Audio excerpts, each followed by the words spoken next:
ओम श्री गणेशाय नमः। वागर्थाविव संपृक्तौ वागर्थप्रतिपत्तये जगतः पितरौ वन्दे पार्वती परमेश्वरौ। श्रीमद्भागवत महापुराण दशम स्कंध 12वां अध्याय अघासुर का उद्धार। ओम नमो भगवते वासुदेवाय। श्रीशुक उवाच क्वचिद्वनाशाय मनो दधद्व्रजात् प्रातः समुत्थाय वयस्य वत्सपान् प्रबोधयन् शृङ्गरवेण चारुणा विनिर्गतो वत्सपुरः सरोहरिः। तेनैव साकं पृथुकाः सहस्रशः स्निग्धाः सुसिग्वेत्रविषाणवेणवः स्वान् स्वान् सहस्रोपरिसंख्ययान्वितान् वत्सान् पुरस्कृत्य विनिर्ययुर्मुदा। श्री सुखदेव जी कहते हैं, परीक्षित, एक दिन नंद नंदन श्याम सुंदर वन में ही कलेवा करने के विचार से बड़े तड़के उठ गए और सिंगी बाजे की मधुर मनोहर ध्वनि से अपने साथी ग्वाल बालों को मन की बात जनाते हुए उन्हें जगाया और बछड़ों को आगे करके वे ब्रजमंडल से निकल पड़े। श्री कृष्ण के साथ ही उनके प्रेमी सहस्रों ग्वाल बाल सुंदर छीके बेंत सिंगी और बांसुरी लेकर तथा अपने सहस्रों बछड़ों को आगे करके बड़ी प्रसन्नता से अपने अपने घरों से चल पड़े। उन्होंने श्री कृष्ण के अगणित बछड़ों में अपने अपने बछड़े मिला दिए और स्थान स्थान पर बालोचित खेल खेलते हुए विचरने लगे।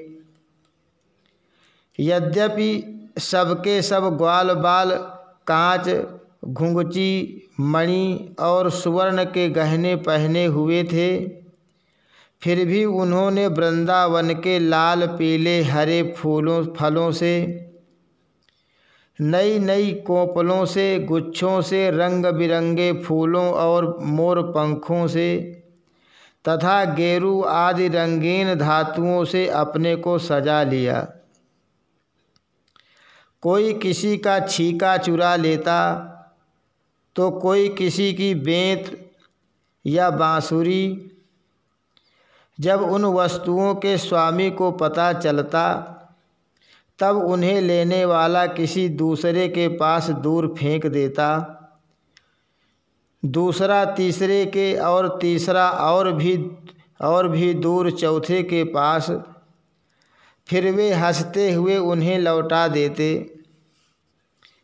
यदि श्याम सुंदर श्री कृष्ण वन की शोभा देखने के लिए कुछ आगे बढ़ जाते तो पहले मैं छूऊंगा, पहले मैं छूऊंगा, इस प्रकार आपस में होड़ लगाकर सब के सब उनकी ओर दौड़ते पड़ते और उन्हें छू छू कर आनंद मग्न हो जाते।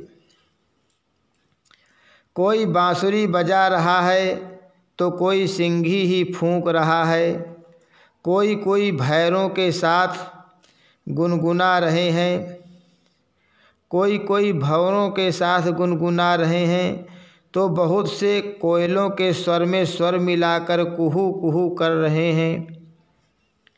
एक और कुछ ग्वाल बाल आकाश में उड़ते हुए पक्षियों की छाया के साथ दौड़ लगा रहे हैं, तो दूसरी ओर कुछ हंसों की चाल की नकल करते हुए उनके साथ सुंदर गति से चल रहे हैं।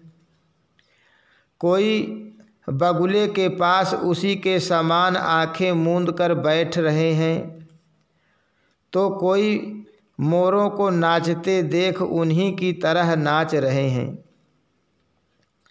कोई कोई बंदरों की पूंछ पकड़कर खींच रहे हैं, तो दूसरे उनके साथ इस पेड़ से उस पेड़ पर चढ़ रहे हैं। कोई कोई उनके साथ मुंह बना रहे हैं, तो दूसरे उनके साथ एक डाल से दूसरी डाल पर छलांग मार रहे हैं। बहुत से ग्वाल बाल तो नदी के कछार में छपका खेल रहे हैं और उसमें फुदकते हुए मेढकों के साथ स्वयं भी फुदक रहे हैं। कोई पानी में अपनी परछाई देखकर उसकी हंसी कर रहे हैं, तो दूसरे अपने शब्द की प्रतिध्वनि को ही बुरा भला कह रहे हैं। भगवान श्री कृष्ण ज्ञानी संतों के लिए स्वयं ब्रह्मानंद के मूर्तिमान अनुभव हैं। दास्य भाव से युक्त भक्तों के लिए वे उनके आराध्य देव परम ऐश्वर्यशाली परमेश्वर हैं, और माया मोहित विषयांधों के लिए वे केवल एक मनुष्य बालक हैं। उन्हीं भगवान के साथ वे महान पुण्यात्मा ग्वाल बाल तरह तरह के खेल खेल रहे हैं। बहुत जन्मों तक श्रम और कष्ट उठाकर जिन्होंने अपनी इंद्रियों और अंतःकरण को वश में कर लिया है, उन योगियों के लिए भी भगवान श्री कृष्ण के चरण कमलों की रज अप्राप्य है। वही भगवान स्वयं जिन ब्रजवासी ग्वाल बालों की आँखों के सामने रहकर सदा खेल खेलते हैं, उनके सौभाग्य की महिमा इससे अधिक क्या कही जाए।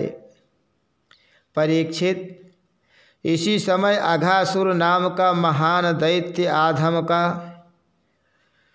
उससे श्री कृष्ण और ग्वाल बालों की सुखमयी क्रीड़ा देखी नहीं गई। उसके हृदय में जलन होने लगी। वह इतना भयंकर था कि अमृत पान करके अमर हुए देवता भी उससे अपने जीवन की रक्षा करने के लिए चिंतित रहा करते थे और इस बात की बाट देखते रहते थे कि किसी प्रकार से इसकी मृत्यु का अवसर आ जाए। अघासुर पूतना और बकासुर का छोटा भाई तथा कंस का भेजा हुआ था। वह श्री कृष्ण श्री दामा आदि ग्वाल बालों को देखकर मन ही मन सोचने लगा कि यही मेरे सगे भाई और बहन को मारने वाला है, इसलिए आज मैं इन ग्वाल बालों के साथ इसे मार डालूँगा। जब ये सब मरकर मेरे उन दोनों भाई बहनों के मृत तर्पण की तिलांजलि बन जाएंगे, तब ब्रजवासी अपने आप मरे जैसे हो जाएंगे। संतान ही प्राणियों के प्राण हैं। जब प्राण ही नहीं रहेंगे तब शरीर कैसे रहेगा। इसकी मृत्यु से ब्रजवासी अपने आप मर जाएंगे। ऐसा निश्चय करके वह दुष्ट दैत्य अजगर का रूप धारण कर मार्ग में लेट गया। उसका वह अजगर शरीर 1 योजन लंबे बड़े पर्वत के समान विशाल एवं मोटा था। वह बहुत ही अद्भुत था। उसकी नीयत सब बालकों को निगल जाने की थी, इसलिए उसने गुफा के समान अपना बहुत बड़ा मुंह फाड़ रखा था। उसका नीचे का होठ पृथ्वी से और ऊपर का होठ बादलों से लग रहा था। उसके जबड़े कंदराओं के समान थे और दाढ़ें पर्वत के शिखर सी जान पड़ती थी। मुंह के भीतर घोर अंधकार था। जीभ एक चौड़ी लाल सड़क सी दिखती थी। सांस आंधी के समान थी और आंखें दावानल के समान दहक रही थी। अघासुर का ऐसा रूप देखकर बालकों ने समझा कि यह भी वृंदावन की कोई शोभा है। वे कौतुकवश खेल ही खेल में उत्प्रेक्षा करने लगे कि यह मानो अजगर का खुला हुआ मुंह है। कोई कहता, मित्रों भला बतलाओ तो, यह जो हमारे सामने कोई जीव सा बैठा है, यह हमें निगलने के लिए खुले हुए किसी अजगर के मुंह जैसा नहीं है। दूसरे ने कहा, सचमुच सूर्य की किरणें पड़ने से ये जो बादल लाल लाल हो गए हैं, वे ऐसे मालूम होते हैं मानो ठीक ठीक इसका ऊपरी होंठ ही हो, और उन्हीं बादलों की परछाई से यह जो नीचे की भूमि कुछ लाल लाल दिख रही है, वही इसका नीचे का होठ जान पड़ता है। तीसरे ग्वाल बाल ने कहा, हाँ सच तो है, देखो तो सही, क्या ये दाईं और बाईं ओर की गिरी कंदराएं अजगर के जबड़ों की होड़ नहीं करती? और ये ऊंची ऊंची शिखर पंक्तियां तो साफ साफ इसकी दाढ़ें मालूम पड़ती हैं। चौथे ने कहा, अरे भाई, यह लंबी चौड़ी सड़क तो ठीक अजगर की जीभ सरीखी मालूम पड़ती है, और इन गिर श्रृंगों के बीच का अंधकार तो उसके मुंह के भीतरी भाग को भी मात करता है। किसी दूसरे ग्वाल बाल ने कहा, देखो देखो, ऐसा जान पड़ता है कि कहीं इधर जंगल में आग लगी है, इसी से यह गर्म और तीखी हवा आ रही है, परंतु अजगर की सांस के साथ इसका क्या ही मेल बैठ गया है, और उसी आग से जले हुए प्राणियों की दुर्गंध ऐसी जान पड़ती है मानो अजगर के पेट में मरे हुए जीवों के मांस की ही दुर्गंध हो। तब उन्हीं में से एक ने कहा, यदि हम लोग इसके मुंह में घुस जाएं तो क्या यह हमें निगल जाएगा?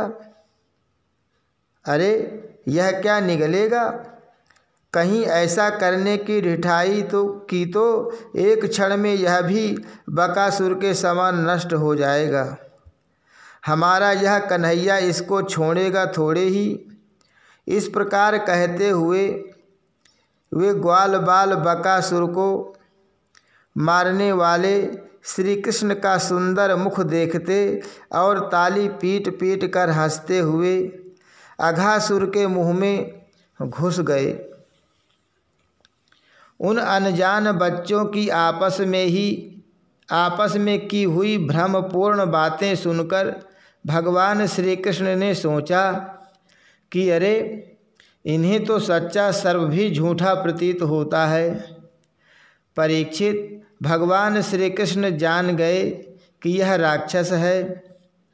भला उनसे क्या छिपा रहता? वे तो समस्त प्राणियों के हृदय में ही निवास करते हैं। अब उन्होंने यह निश्चय किया कि अपने सखा ग्वाल बालों को उसके मुंह में जाने से बचा लें। भगवान इस प्रकार सोच ही रहे थे कि सबके सब ग्वाल बाल बछड़ों के साथ उस असुर के पेट में चले गए, परंतु अघासुर ने अभी उन्हें निगला नहीं। इसका कारण यह था कि अघासुर अपने भाई बकासुर और बहन पूतना के वध की याद करके इस बात की बाट देख रहा था कि उनको मारने वाले श्री कृष्ण मुँह में आ जाए, तब सबको एक साथ ही निगल जाऊं। भगवान श्री कृष्ण सबको अभय देने वाले हैं। जब उन्होंने देखा कि ये बेचारे ग्वाल बाल जिनका एकमात्र रक्षक मैं ही हूँ, मेरे हाथ से निकल गए और जैसे कोई तिनका उड़कर आग में गिर पड़े, वैसे ही अपने आप मृत्यु रूप अघासुर की जठराग्नि के ग्रास बन गए।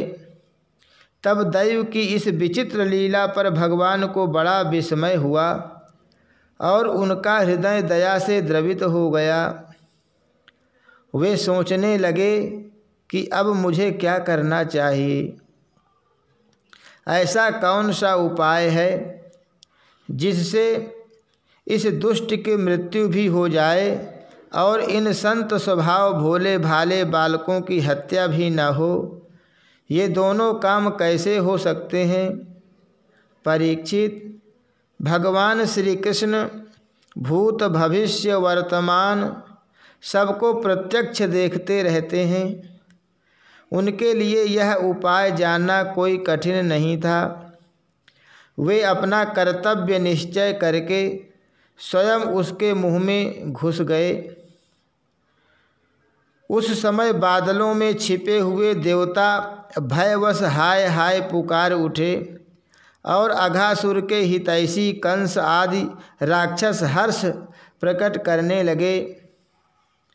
अघासुर बछड़ों और ग्वाल बालों के सहित भगवान श्री कृष्ण को अपनी दाढ़ों से चबाकर चूर चूर कर डालना चाहता था, परंतु उसी समय अविनाशी श्री कृष्ण ने देवताओं की हाय हाय सुनकर उसके गले में अपने शरीर को बड़ी फुर्ती से बढ़ा लिया।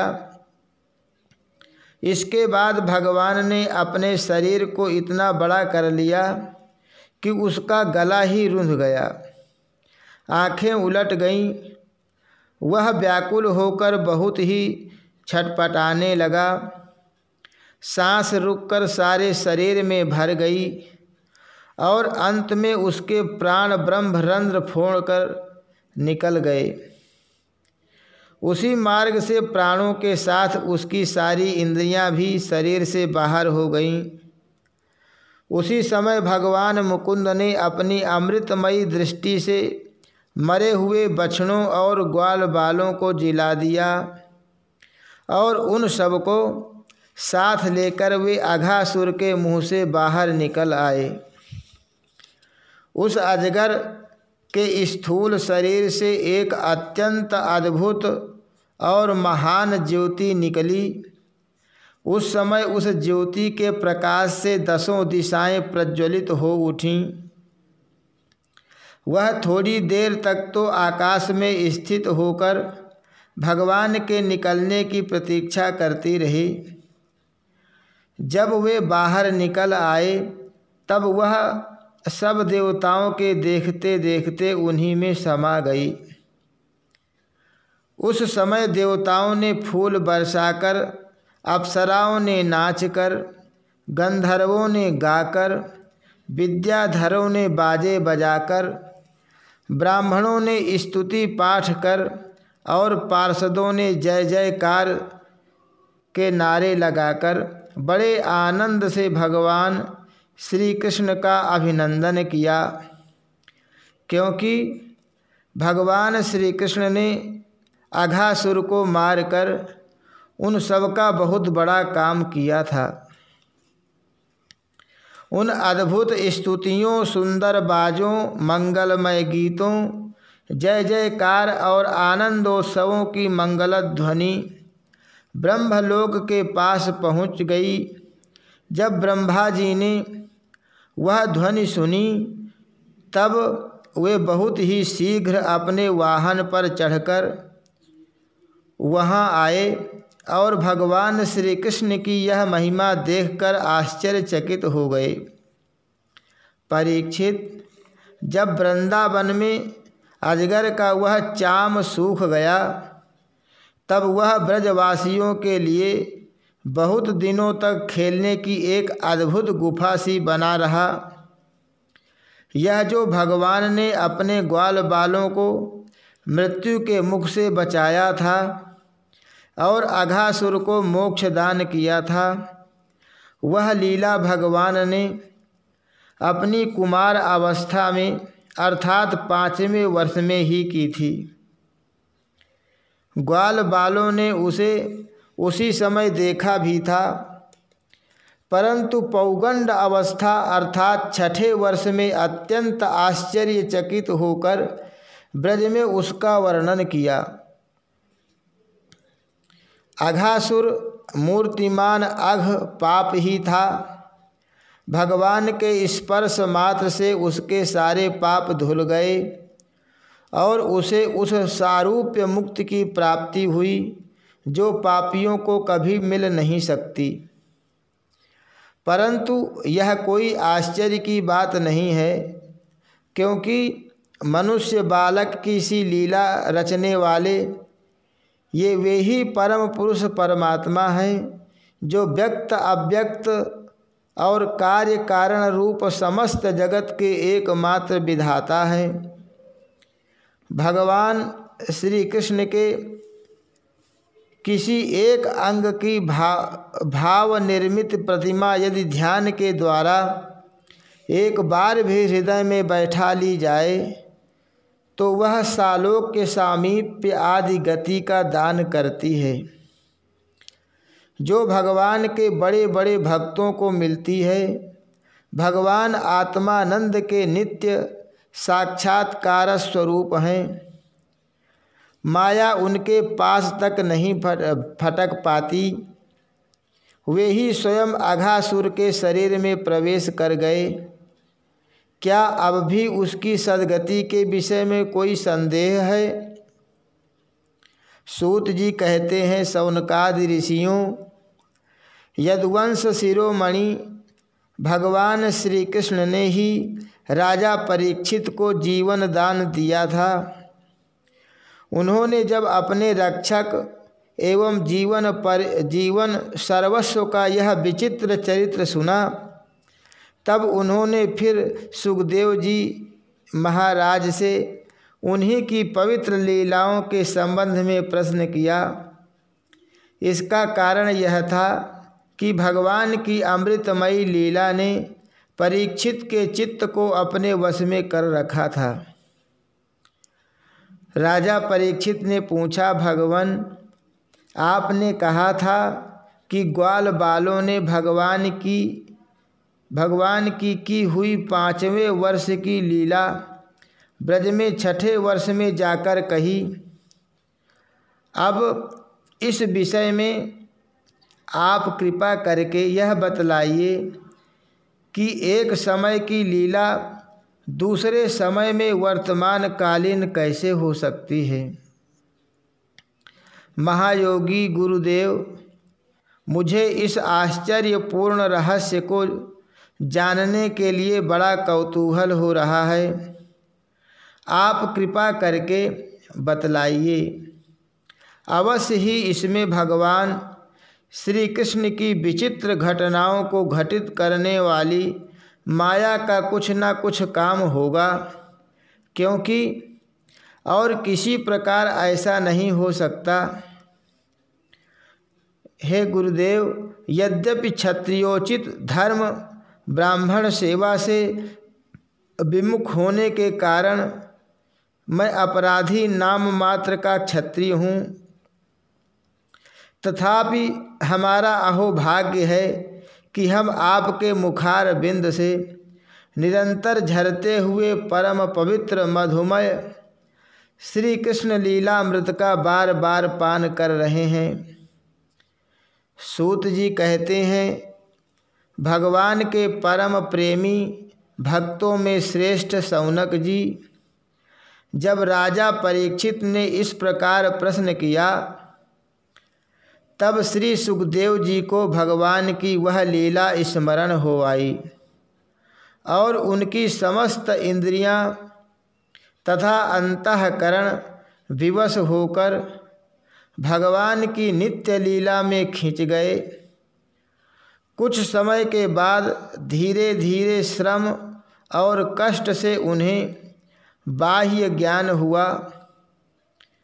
तब वे परीक्षित से भगवान की लीला का वर्णन करने लगे। हरि शरणम श्री कृष्णार्पणमस्तु।